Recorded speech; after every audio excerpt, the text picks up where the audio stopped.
Today I'm sitting down and I'm just getting ready to run some errands around town and meet up with my friend. So I thought, why not show you what do I do as a habit to feel a bit fresher and a bit cuter.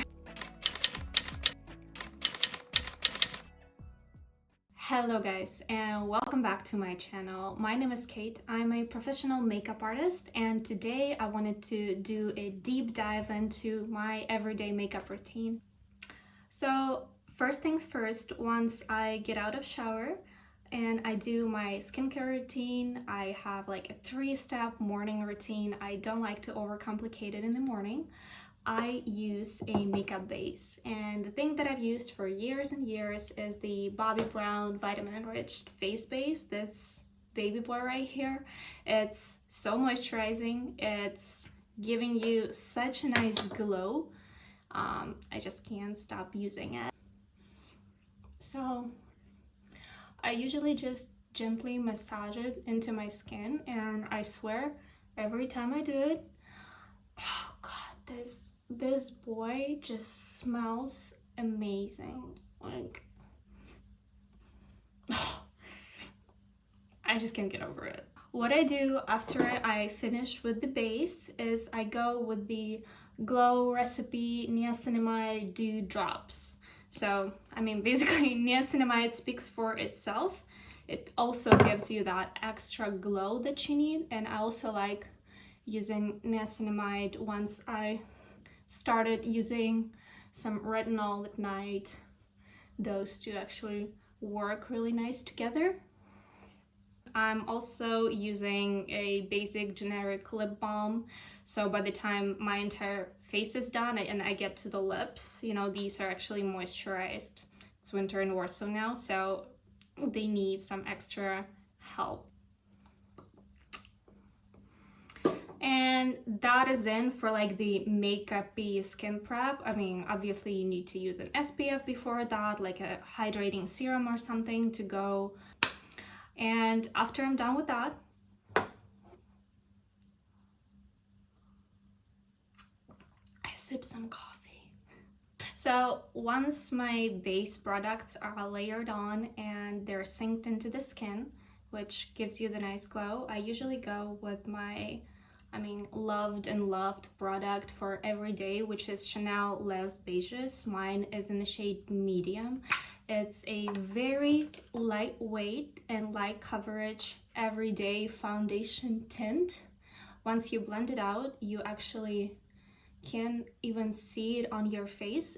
So with the foundation, my personal goal for like an everyday product is that I don't like to feel it on my skin. It needs to be so lightweight that when I'm out the house, I don't feel the heaviness. All right. Once I'm done with the base, I'm layering on some extra coverage in the places where I need it and I get redness. So I found this concealer in some Korean store a couple years back, and it's amazing. Reminds me of the Hourglass concealer line, which I love and adore so much, but this one is much cheaper, so go check it out. So I'm usually adding some extra on my chin and in these areas as well, because this is where most women get redness. I like to add it to the tip of my nose and under my eyes. The reason why I don't do these triangles underneath my eyes is, number one, no one needs that much concealer. No one does. Number two, concealer is meant to lift up your face and highlight certain areas, not just cover up whatever's like bare skin you have over there. And I like to go up, which is gonna give your face like a nice lift when you blend it out. A lot of women like to go and draw like a triangular shape underneath the eye, which actually makes your face like prolongish and sadder. So I really suggest you try this, you might like it. And this is what I do for like the coverage of my face. It's not much, it's exactly in the spots where I need it, and I think it gets the job done, get rid of the redness, and just evens everything out before I contour. Speaking of, for the contour, last year I found the Dior Forever Contour Stick, which I totally fell in love with. I like it for the reason of how gorgeous this shade of the contour is. It's like this cool toned thing, because most of those sticks, let me show you a comparison. Oops! Most of the contour sticks on the market are this like warm tone orangey thing, which no one's skin ever is this color. So unless you're like very tan, you don't need to use it. So what I like to do with the contour stick is first I go with the lips. I take the eyeshadow brush with fake bristles on it and I contour the top and bottom of my lips. Doing this is gonna give you a bit larger like visual shape of them. I also contour my nose. I think leaving my nose out of the equation is never a good thing, because once the makeup is totally done, it becomes this white thing in the middle of your face that, I mean, bothers me for some reason. So what I like to do is I go very slightly on the tip of my nose, and then I contour the whole entire nose going into my eyebrow. The reason why I don't stop right here is because you need to marry your nose and your brow together. Don't do it here, because if you actually start drawing the line on the side of your nose, it's just gonna make it look larger. What I also like to do with this, which is probably the only thing I do to my eyes, is I also give them a little lift right here when I would do like basic eyeshadow, but I don't do eyeshadow on an everyday basis. So I just like to lift my eye a little bit right here.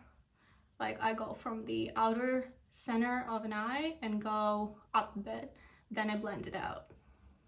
Just like that. I hope you can already see that this like gives this nice snatch to the eye. After that, I go back with the exact same brush I used for concealer and foundation, and I start giving my cheekbones some lift and dimension. Also, what I like to do is like putting it on the higher points of my face, like where the sun would naturally hit. I also go on my jawline and start blending it a little bit. So what you need to do is like go on your jawline, not here, but underneath it, and right here next to the ears, like pulling the contour a bit down on your neck. That's gonna give you like a nice seamless transition. I actually got this blush recently as like a gift package and I kind of fell in love with it. It's an Hourglass liquid blush in the shade Scene. So I just dot it like that, and I like to put it on my nose a little bit.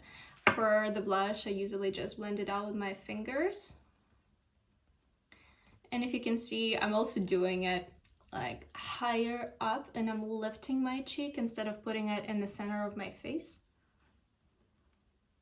I'm starting to feel this is like the makeup 101 type thing. When I feel like it's not enough, which for some reason looks like that to me, I can also go with the Benefit Benetint blush, which is also one of my favorites. You have to be very careful with it because it's like reddish, very reddish.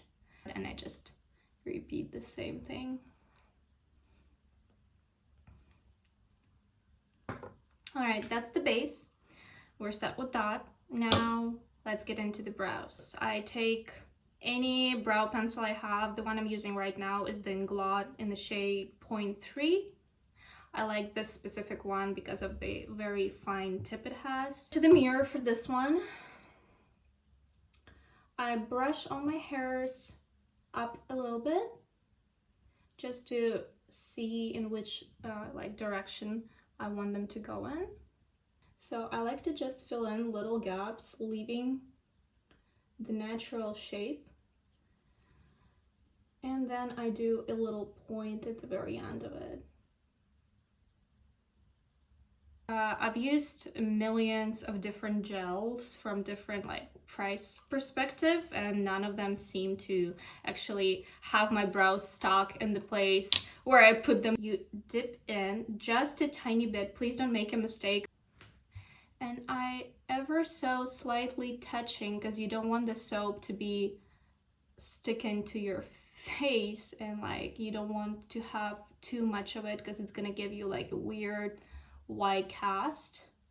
Once I'm done with that part, I usually go back to my eyes. I like to go with two different pencils. One is like a milky, not white, but a milky shade for my lower waterline. And then I go with a black kohl pencil for the upper lash line. So once I applied the light liner, you can already see how much of a difference and how much more awake this eye is gonna look in comparison to this one. And we're done. I mean, honestly, I think this just speaks for itself, how much of the difference an enhancement to the eye this little trick does. I use it every single day. This is actually the step that I don't like skipping on the occasion when I am gonna wear the mascara. I've been loving this Eveline Varieté mascara for years. There is nothing better than this one. It wears all day, it doesn't smudge, doesn't make your eyes look like spidery and weird. It's the perfect one. And once I deal with that, I just go with a basic powder in the places where I have put the concealer first, and the places that I need to mattify and make a bit less shiny and not move throughout the day. I like this Hourglass Veil powder, and I've been repurchasing it, which actually one is gonna last you for a really long time because it's not matte, you know, it's not gonna completely mattify everything under your eyes, and it's still gonna have some life give some life to your face. Go around my nose because this is the place where I tend to get oily, and I guess most people do as well. On my chin, and I personally like to do a little bit underneath the contour. Almost last step, I take a fluffy, furry powder brush, and I take one of my favorite palettes out there. This is the Hourglass Ambient palette, which gives you these really cool, nice shades of bronzer and blush in them. And what I like to do is I usually just mix these two together, and I go exactly where I've sculpted. This is gonna set the cream product you applied to your face, and this thing gives this nice veil shine, which is not too overpowering. And then I hit the blush part just a little bit to give some more life to my face. And the last step is just lips. With the lips, I mean, I just usually go with my mood. I use whatever pencil to outline them, and usually I slap some lip gloss or lip balm. It's winter in Warsaw now, so I actually go with the lip balm much more. So for the lips, I usually use one or two pencils for more of the dimension. I love Makeup Forever pencils, especially in these two shades. One is more pinkish and whatever walnut, and the other is, I mean, everyone's raving about it, Endless Cacao. I start with the top and bottom of my lips, and then I go from the side to connect those two. It's very important to do it this way, higher up instead of lower down, because this is gonna give you the nice straight line on your lips instead of creating this weird circular shape. Most days when I'm running out the door, I stop there. Sometimes, I mean, it only takes a second, I go with the Endless Cacao shade as well.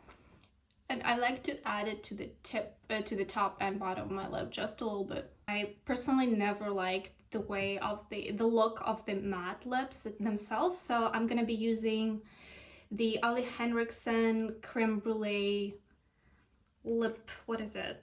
Lip peptide treatment. It actually has some nice glitter to it, so I love, love, love the way it looks.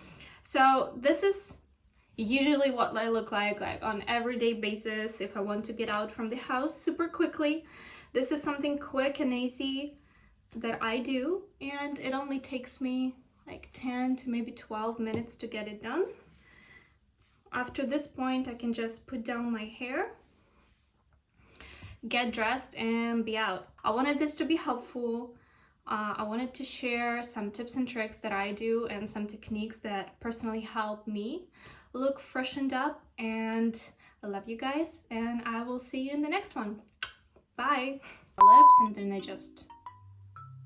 I wonder if someone can see my nipples if I do this. See, Jesus, whoever says that. I don't even know what shade this is.